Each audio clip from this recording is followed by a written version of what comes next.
اپنی قوم سے ایک بات کہنا چاہتا ہوں. دیکھیں ہم نے حضرت امام حسین کی شہادت سے کیا سیکھا ہے؟ ہم نے سب سے پہلے یہ چیز سیکھی کہ جو لا الہ الا اللہ، جس کا اللہ جس کو ایمان دے دیتا ہے، اور جس کو علامہ اقبال کہتے ہیں عشق. اور میں نے علامہ اقبال کا فارسی میں نے ٹویٹ بھی کیا ہے، اور میں نے اس کو اپنی انسٹاگرام اور سارے فورمز پہ کہا ہے کہ وہ فارسی کا ہے لیکن اس میں انگریزی میں بھی اور اردو میں بھی پورا اس کا ترجمہ ہے. تو علامہ اقبال ان کی شہادت کو کیسے دیکھتے ہیں؟ اتنی خوبصورتی سے انہوں نے بتایا ہوا ہے کہ لا الہ الا اللہ کا مطلب آزادی، اور آزادی خوف سے بھی، آزادی اپنی میں سے بھی، اور وہ آتی ہے عشق اللہ سے عشق کرنے سے. اور وہ ہے جب لا الہ الا اللہ، جب آپ اپنے ذہن میں دعویٰ کر دیتے ہیں، پھر آپ کسی کے سامنے نہیں جھکتے. تو جب پتا تھا کہ وہ پوری کی پوری فوج سامنے کھڑی ہے،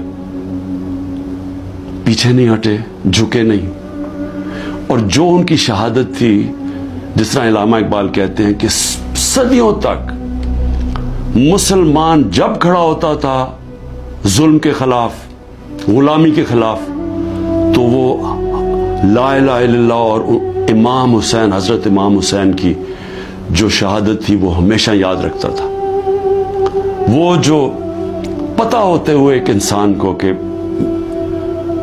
ہم جیت نہیں سکتے، یعنی کوئی میری موت ہے، میں یہ جو کھڑا ہوں اسٹینڈ کے اوپر تو میں زندہ نہیں رہوں گا، اس کے باوجود وہ عشق کتنا ہوتا ہے اوپر والے کے ساتھ کہ وہ کہتا ہے کہ میں یہ کوئی نہ سمجھے کہ میں خوف کے بت کی وجہ سے کسی کے سامنے جھک گیا ہوں. اور یہ ہوتا ہے کہ جو انہوں نے بیج بو دیے کہ ہمیشہ مسلمان دنیا میں ظلم کے سامنے جب لوگ کھڑے ہوتے ہیں تو ان کو یاد آتا ہے وہ اس قربانی کا.